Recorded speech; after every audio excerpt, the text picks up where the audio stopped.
John E. McCormick, Hospital Apprentice, First Class. Henry Dostal, Hospital Apprentice, Second Class. Clyde Rudy, Chief Yeoman. Charles B. Zip, Pharmacist Mate, Second Class. March 12, 1919. On the night of March 12, 1919, I was at the YMCA where Brunel was the chief center of attraction for about 8 of these so-called faggots.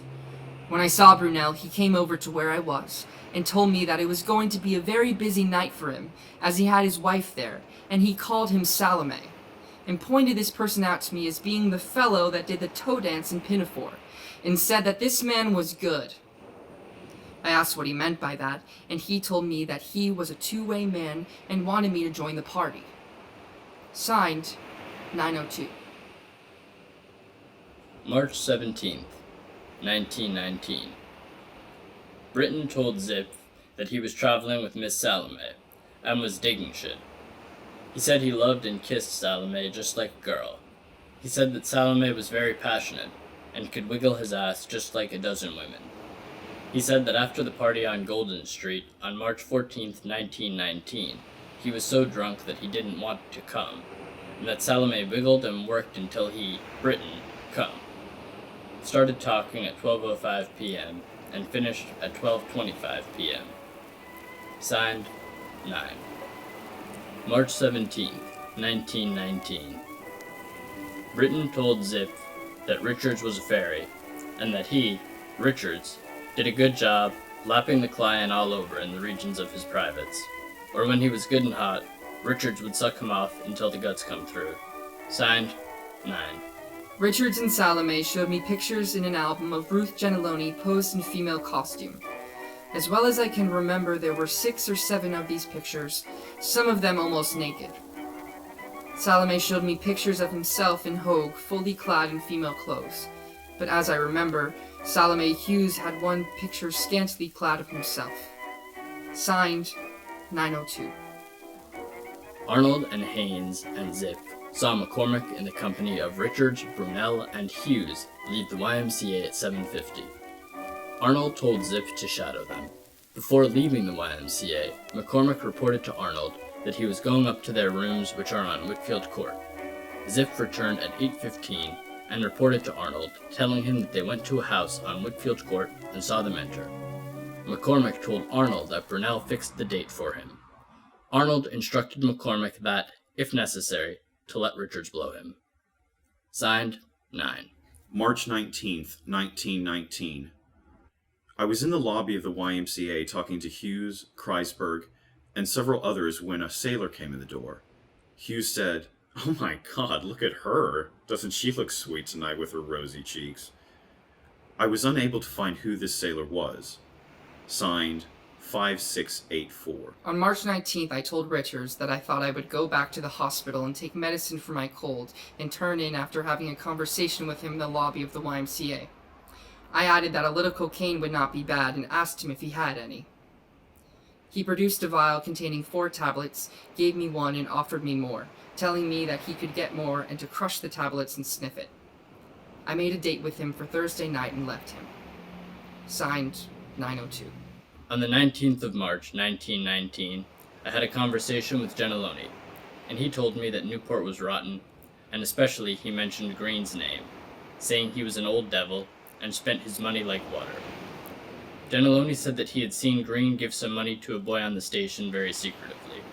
At the same time, he mentioned Reverend Kent, and said that he was very queer, but said nothing definite. Signed, 9. Cunningham made arrangements to meet the Mrs. Grimes, formerly of 15 Whitfield Court, with the idea of trying to find out, if possible, some of the men implicated in the house parties at the above-mentioned address, and, if possible, the direct reason for relinquishing the above address. Signed, Cunningham. On the evening of March 19th, 1919, I asked Gentiloni, while in the lobby of the YMCA, why I did not get any invitations to any of his parties and drags. He was sorry, and promised to send an invitation to the next one of her parties, saying they were not as tough as the parties on Golden Hill Street. He said that he had received a sad lesson, and that he was off the Queens, and that he rarely frequented the Army and Navy YMCA. but hung out at the civilian YMCA. Signed, 9. McCormick, standing near the YMCA, saw a woman pass who smiled at me. I returned the smile and followed her to the opera house. When she went in, I obtained a seat near her, but not close enough to talk, as I had to guess where she sat. She left the theater just before the last picture, and I followed her, meeting her on Church Street. She told me that she had been living with a fellow for over a year, but he had been discharged from the service and she was now alone. She offered to look up a room and live with me as my wife. I told her I would let her know Friday afternoon. She agreed to meet me on this day. She later sucked me off while I leaned against a tree. Signed, 902. After leaving the YMCA this evening, I made the rounds to the well-known hangout of these fairies, namely Community House, Knights of Columbus, Jewish Welfare Association, and etc. Being unable to locate any of them, I went from there to the chop suey place on Thames Street, where Tokyo Eddie works. He acts like a fairy, and everybody says that he is. He came over to wait on me and said, "When are you going out with me?" And I said, "Eddie, I never felt better in my life than I feel tonight." And he said, "How about meeting me at 12:30? I said, "All right," and I was there when he came out of the door. As I was across the street, I motioned to him to go up the corner. I followed about 20 feet behind him. When I reached the corner he had run in was about a block ahead of me. I followed him, and by the time I reached where he was, he had turned another corner and disappeared from sight. I think he's crazy. Signed, 86 and 7. March 23rd, 1919. About 6:45 p.m., March 23rd, 1919, I entered the YMCA and went directly to the lunchroom. I sat at the lunch counter and was waited upon by a man by the name of Duke Hawkins. Hawkins is a good-looking Negro and appears to be above the ordinary type of Negroes. He is 20 years old, 5 feet 10 inches tall, and well-proportioned. He is continually dancing and singing as he waited on the customers. I asked him if he could play a piano, and he said yes, that if I wanted to hear him, to be in the committee room on the second floor at 8 o'clock. I accepted the invitation and walked out. I entered the room on the second floor at 8 o'clock, where Duke was playing the piano, and took a seat close to him and asked him to play. Duke said that he was so excited that he did not feel like playing. I talked about various subjects, and Duke stroked my leg in a most suggestive manner. Another of the Negroes, Gus, entered the room. He saw my rate and asked me if I handled cocaine. I said yes, but they watched me so closely that I do not have a chance to touch it. Duke was greatly interested and wanted to know how it made one feel and act. I described the effect, and Duke was very excited. I said that I used a little when on a booze party, as I did not drink, but that was all, and wondered where one could get it. I drew the conversation off to other subjects, but Gus and Duke wanted to talk about cocaine. Neither were approached definitely, and Gus left the room. At 9:30, I said that I had to go. Duke asked me where I was going, and I didn't know. Duke suggested a walk, and I affirmed. Duke, while walking, planned wonderful parties for the two. I agreed to everything. Duke said that he knew a pharmacist in New Bedford that would sell cocaine, and suggested a wild party there sometime soon. Duke commenced looking for a dark place and wanted me to go along. I declined, and Duke said that he wanted to take my tool and play with it. I suggested some other time. At 11:30, I was about to leave, and Duke volunteered to get some coke in Newport for a party. I thanked him, but thought it was impossible to get it in Newport, as I had tried to get it myself. Duke, with a knowing laugh, replied that he knew a place not far away that sold it, and he could get it. I said, "You mean?" And Duke said Matthews. I left him at the fire station across from the depot. Signed, 9. March 26th, 1919. On the night of March 26, 1919, Hughes said in the presence of myself, Feiselman, Richards, Goldstein, and Kreisberg, that he did it for money. Kreisberg shamed him for being mercenary. Signed, 8092-1. About 2:30 p.m., I went to the Tokyo restaurant on Thames Street. When seated, Eddie came to me, and the first thing he said was, "What will you have, dear?" Taking my hand and squeezing it and feeling all over my breast. He got my order, and I asked him how was business. He said very slow now and then, meaning business outside of the office. I asked if he was getting more pennies, and he said very few. Then he said, "I am going home, dear." I inquired where he lived, and he said down on the point. I left the restaurant at 3 o'clock. Signed, 78. While in the company with Feiselman, Hughes, Richards, and Goldstein, Kreisberg came in the YMCA about 10:30 p.m. March 26, 1919, and remarked that he was surprised to see me in such company. I finally told him that I belonged to the gang, and very soon after that Kreisberg came over and seated himself on the arm of my chair and said, "So we can consider you trade?" I replied that he could. Very soon, Kreisberg requested that I remove my gloves as he, Kreisberg, wanted to hold my hands. Kreisberg acknowledged that he was abnormal and wanted to spend the night with me. I stood him off until Friday night, March 29th, 1919, at which time Kreisberg was to come to my room. Signed, 8092-1.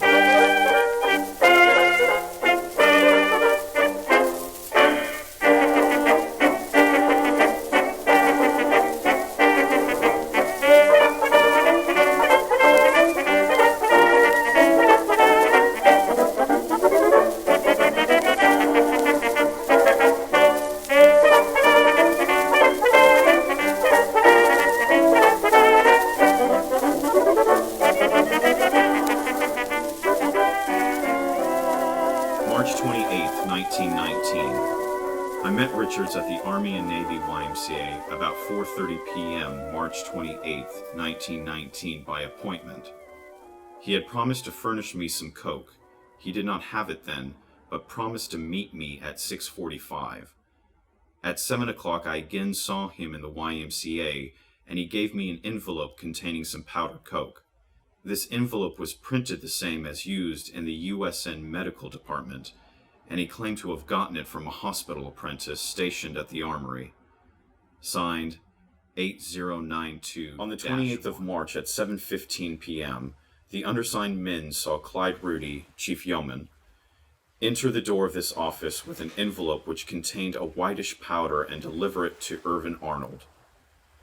Arnold emptied the contents of this envelope in another envelope, so that the fingerprints on the original envelope might be taken.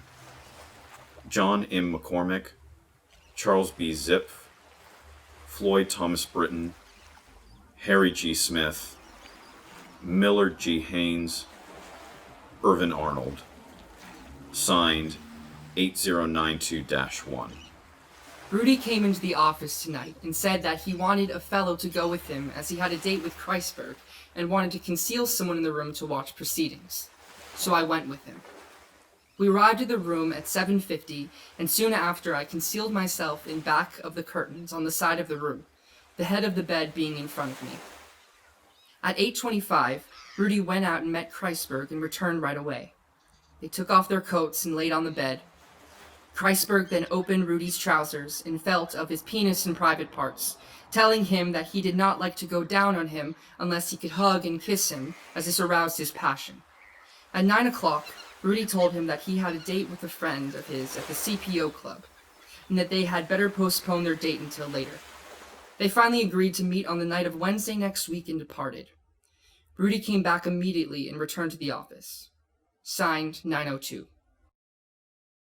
On the night of March 28, 1919, following up an appointment with Kreisberg, McCormick and myself went to my room at 7:50, and McCormick was concealed behind the curtain in the said room. At 8:25, I went out and found Kreisberg in front of St. Joseph's Church, and he immediately came to my room with me. After lighting the gas, we removed our coats and laid down on the bed. Kreisberg wanted to kiss me and love me, but I stood him off by saying I did not like that game. He insisted and begged for it, but I insisted that he do his work below my chest. He opened my trousers and requested that I remove my vest. He tried to excite my passion, but failed. He confessed to having blown 4 fellows, naming one yeoman in the pay office at the station. We remained in the room until 9 o'clock. Then I left with Kreisberg and accompanied him as far as the Army and Navy YMCA, where I left him, and went back and met McCormick. Signed, 8092-1. I went down to the Tokyo restaurant about 5 o'clock p.m. on March 28th, but Eddie was not in, so I returned at 10:30 p.m. When I sat down, Eddie kissed me on one cheek and asked me why I did not meet him on the night before. I excused myself and told him that I got drunk. In the meantime, there were 2 civilians that came in and had a pint of whiskey. They filled a glass for me, and to back up my excuse, I had to take it.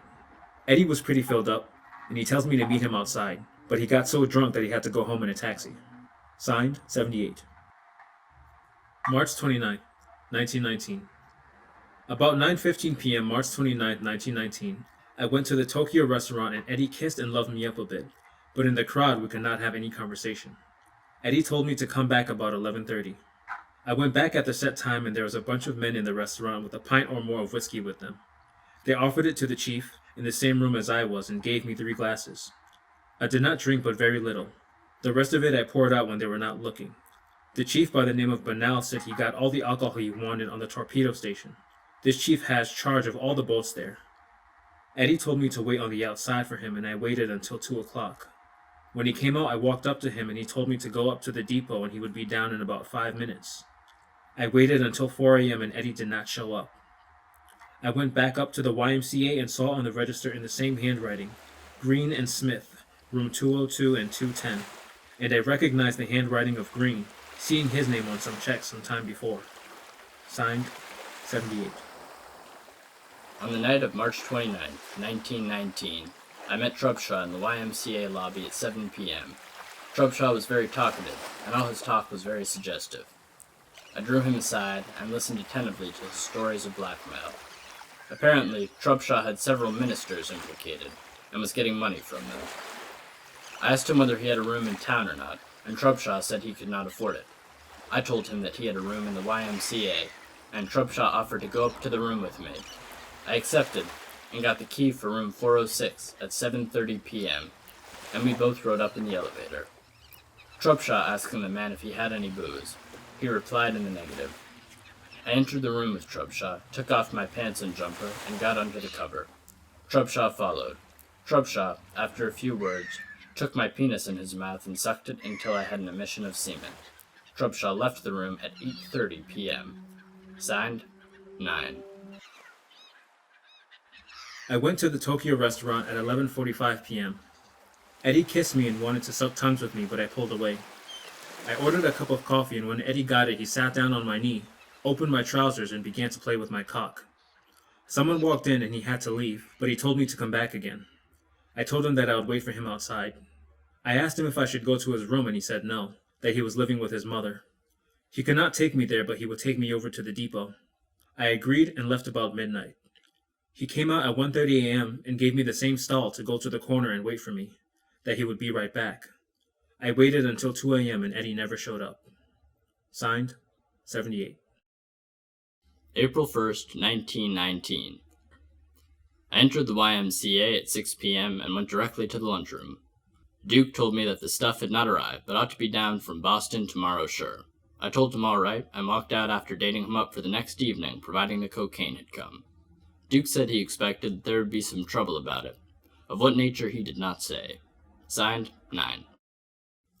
I went to the YMCA about 7:50 p.m., and Duke came around and told me to be in the music room before 8:15. In the meantime, I saw Britton and made arrangements for him to watch. At 8:10, I saw Duke and he went down and sat at the piano. He played for a while, then said he liked me and would do anything in the world to make me happy. I suggested that to make me happy, he would have to get some cocaine. He said he didn't think he could get any, but would try if it cost him $25 for a teaspoonful. He said that he liked me, but I would have to be true to him, and to give all myself only to him, and not to go out with anyone else. He said he wanted me to stay all night with him by next Monday. I asked him where we would go, and he said it was all arranged, not to worry, that he had plenty of money, and that some men had a summer residence here, and that he had known this man for 5 years, was going to buy him a car for the summer. He said this man had plenty of money and sends Duke at least 3 letters a week from him and all the money he wants. He made arrangements to go in a room in the YMCA after 8 p.m. on April 2nd and lock ourselves in, and no one could see or watch us. I told him that I would get a single room for him to meet me before 8:15 April 2nd, 1919. I insisted that he get some cocaine, but he wasn't sure whether he could or not. He said that he was off from 1 p.m. until 4:30 p.m., and if there was any possible chance he would get me some. We went down and I took the car for home. He said, "Don't forget tomorrow night." Signed, 78. April 2nd, 1919. I went into the lunchroom at the YMCA and sat at the counter. Duke came up to me and asked me if I got the room. I told him no, that I was broke. Duke said to wait, and he went into another room and came out with an envelope. He told me not to open the envelope until I had gone out of the room. I went out to the desk and got room 325, registered as Bill. I went back and told Duke the number. He said that he might be a little late, but he would be there by 8:30. I left the lobby and went up to the above-mentioned room at 8:15 p.m. Duke came up at 8:30 and knocked on the door. I opened it and he walked in. He said that he had all night to stay, so we went down and talked a while, then lay down on the bed. Duke laid upon me and played with my penis, unbuttoned my trousers, pulled it out and worked his fist up and down to work it up. I had a hard time trying to get him to believe that I would be his steady and not go out with anyone else. I asked him to hurry and get through as we could lay around to a late hour of the night. After he got my penis worked up, he got off the bed and got down beside the bed on his knees, saying, "You will not tell anyone, and you will not go out with anybody else, will you?" I said that I would do as he said. He said that he would not take the chewing gum out of his mouth, but would go ahead and do the job with it in.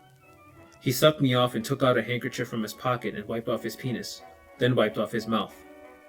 He asked me to smell his handkerchief. I did, and there was lots of perfume on it.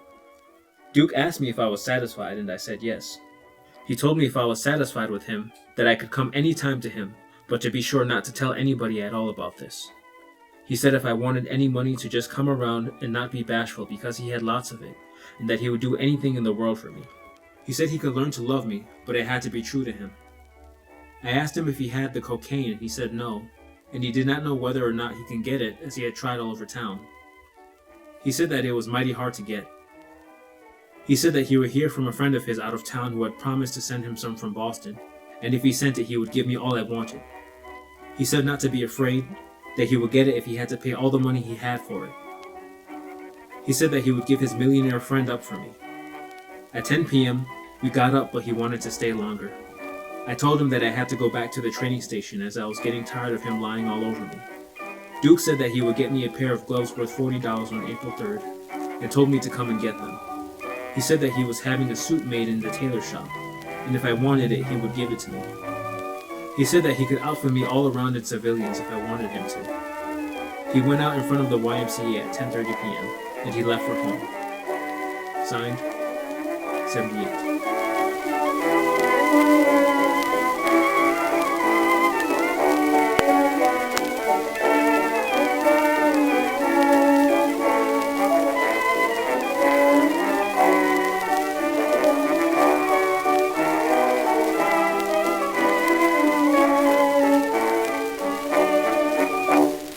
April 3rd, 1919.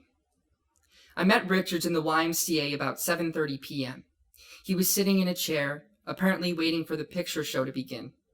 I picked up conversation with him, and he told me that he was waiting for a chief pharmacist mate named Heller, who was stationed at the Naval Hospital. He said further that Heller was to take him to his room, where he would pay him $5 for letting him insert his penis into his rectum. The chief had claimed he liked it very much, and was willing to pay well for his pleasure. Signed, 902. I went to the YMCA lunch counter and Duke asked me if I would go out to dinner with him, as he was tired of eating at the same old place. He told me to wait for him in the lobby after 8 p.m. Then he got a cup of cocoa, brought it to me, and gave me 50 cents to pay for my check when I went out. I waited until 8:05 p.m. and Duke came out. We went to the academy, but the academy was closed, so he says any other restaurant I might suggest. We went up Dame Street, and he said, "What about the Rhode Island Sea Grill?" I said that it was alright, so we went in and sat at the third table against the wall. I had tenderloin steak, French fried potatoes, sliced tomatoes, coffee, apple pie, and whipped cream. Duke had broiled mackerel, coffee, and pudding with whipped cream. Duke said that he had a lot to tell me, saying that he heard from a civilian that I was Golly Kirchy's friend, and he wanted to know if he was right, as he said when one loved another, that it's hard to see him go out with anyone else. Duke said he bought a wardrobe trunk and paid $75, also saying that this was part of his preparedness to go away with me, that he had all the money I wanted and I wouldn't have to work. I said that I wanted to go to the show at the Colonial, so Duke said that he would go straight home. Duke told the waiter to give him the check, The check amounted to $1.50, for which he paid with two $1 bills. The waiter brought back the change in a plate with matches and toothpicks. He gave the waiter 2 dimes for a tip. Duke gave me the change from the bill, 50 cents, for me to go to the show with. He asked me when he would see me again, and I told him not until Friday. Duke said that Di was locked up, and I told him that he was fooling with someone's mail. We went into the lobby of the Colonial Theater and then went out. Duke said that I will see you Friday, and we will go out for a walk. Signed, 78. April 7th, 1919. I talked with Richards in the YMCA at 9 p.m. Richards brought up the subject of the investigation and said he had nothing to fear because of a letter he had with him, written and addressed to Paymaster, 1st Naval District. The letter was not stamped. He said this man, Paymaster, had an awful pull and would save him, Richards, if anything happened. Richards said one of Captain Campbell's orderlies, name unknown, told him, Richards, that the captain told the chief master at arms on the island to hang around the YMCA and catch the boys who were teaching immoral practices. Richards said he had a lot of incriminating evidence, letters, in his room, and these he would destroy as soon as possible. Signed, 9. April 9th, 1919. At 9:15 p.m., I walked into Geneloni's and Hughes's room on Whitfield Court. Since my former visit, there had been a great change in the appearance of the room. All things suggestive of feminism had disappeared, such as powder puffs, lipsticks, rouge. These things had been stowed away out of sight. All female-wearing apparel had been packed away in a sea bag, and the room presented every aspect of a man's bedroom rather than a lady's dressing room.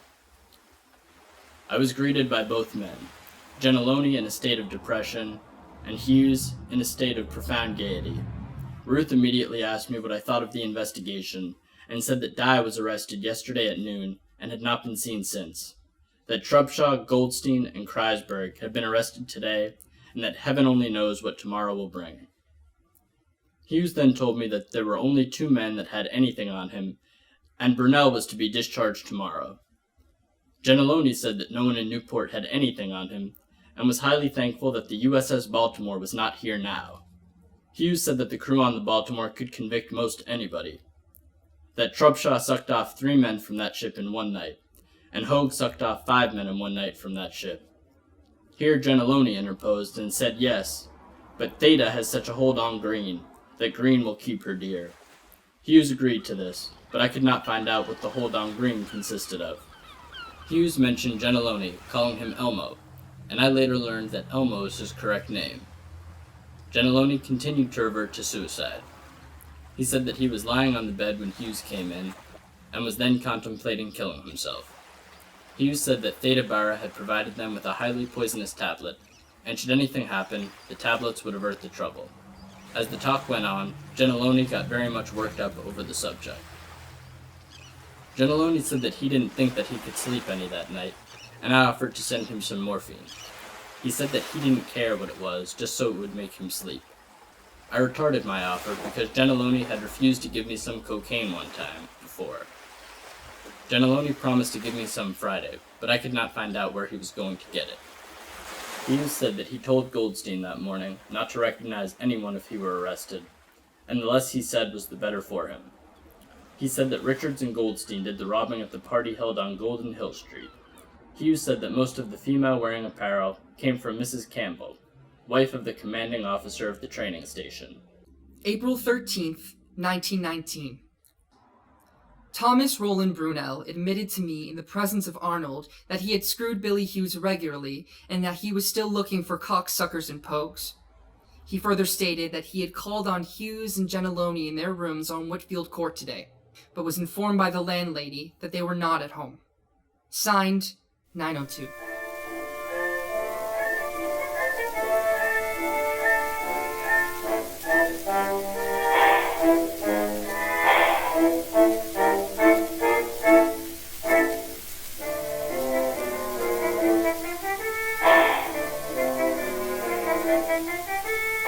When you feel queer and you hear someone whisper in your ear, come over here, come over here.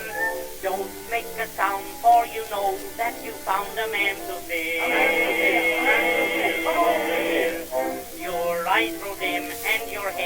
to swim and then you say,